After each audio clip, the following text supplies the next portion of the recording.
तो दोस्तों, मध्य प्रदेश की राजधानी भोपाल से एक अजीबोगरीब मामला सामने आया है और पुलिस के लिए एक तरीके से आप कह सकते हैं कि एक बड़ी अजीब सी स्थिति राजधानी भोपाल में बन गई है। और दरअसल हुआ यूं है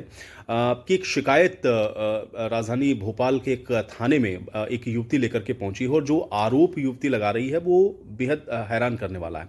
दरअसल युवती का ये कहना है कि उसकी शादी तय हो चुकी है और जो मंगेतर है उसके साथ युवती के ही पड़ोस में रहने वाली एक और युवती लगातार बातचीत का दबाव बना रही है। यानी कि जिस लड़की की शादी तय हुई है उसके मंगेतर के साथ उसके पड़ोस में रहने वाली युवती लगातार उसके साथ बातचीत का दबाव बना रही है। और इसी को लेकर के आपको बता दें कि एक शिकायत जिस लड़की की शादी तय हुई है वो थाने पहुंची है और उसने ये शिकायत की है कि उसके पड़ोस में जो युवती रह रही है वो लगातार उसके पति के साथ संपर्क करने की जो कोशिश है वो कर रही है। यानी कि उसके मंगेतर के साथ संपर्क करने की कोशिश कर रही है, जो कि सही नहीं है और पुलिस को अब इस पूरे मामले में इंटरवीन करना चाहिए। और इसी को लेकर के आपको बता दें कि दोनों के बीच में हाथापाई और झगड़े की भी जो नौबत है वो आ गई और दोनों एक दूसरे के साथ जमकर के मारपीट या उलझती हुई नजर आई हैं। तो अब एक शख्स यानी कि एक मंगेतर जिसकी एक के साथ शादी तय हो गई है, दूसरी जो युवती है वो लगातार उसके साथ बातचीत करना चाहती है, उसके साथ मित्रता करना चाहती है, उसके साथ दोस्ती करना चाहती है।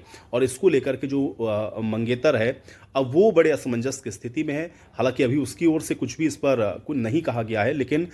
ये जो पूरा मामला है ये पुलिस थाने तक पहुंचा है और नौबत तो यहां भी आ गई कि दोनों युवतियां, बताया जा रहा है कि पुलिस थाने में पहुंच करके आपस में लड़ती हुई भी नजर आई हैं, जिसके बाद पुलिस को इसमें खासी मशक्कत करनी पड़ी है दोनों युवतियों को अलग करने के लिए। और उसके बाद दोनों युवतियों को समझा बुझा करके पुलिस ने वापस भेज दिया है।